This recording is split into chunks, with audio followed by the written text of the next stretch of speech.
ઝાલોદ આમ આદમી પાર્ટી કાર્યાલય ખાતે આમ આદમી પાર્ટી નેતાઓની હાજરીમાં ઝાલોદ પાલિકા ચૂંટણી ઉમેદવારોની સેન્સ કામગીરી હાથ ધરાઈ। આજ તારીખ 29/1/2025 બુધવારના રોજ સાંજે 4 કલાકે મળતી માહિતી મુજબ ઝાલોદ પાલિકાની ચૂંટણીનું ફોર્મની અરજી ભરવાની તારીખ નજીક આવી રહી છે।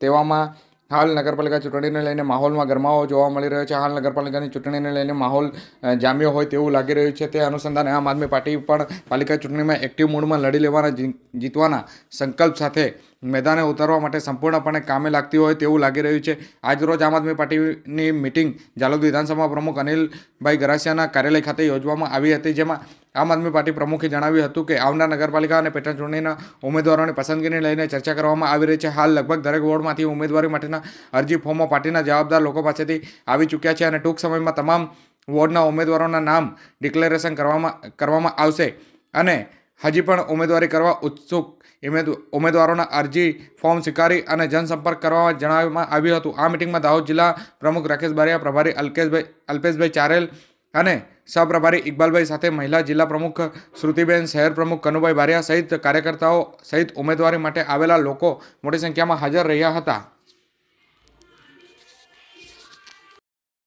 આજરોજ ઝાલોદ શહેર ખાતે ઝાલોદ નગરપાલિકા અને 2 પેટા ચૂંટણી છે, જેમ કે કારટ અને ધાવડિયા, આને જે આવનાર સમયની અંદર ઉમેદવારોને લઈ એક સમીક્ષા બેઠક યોજાઈ।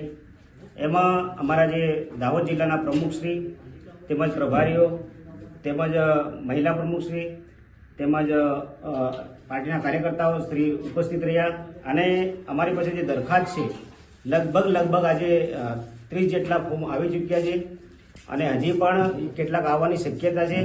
ટૂંક જ સમયમાં અંદર અમે આમ આદમી પાર્ટીના ઉમેદવારોને સિલેક્શન કરવા જઈ રહ્યા છે।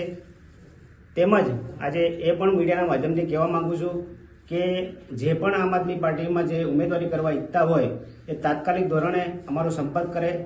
જય હિન્દ।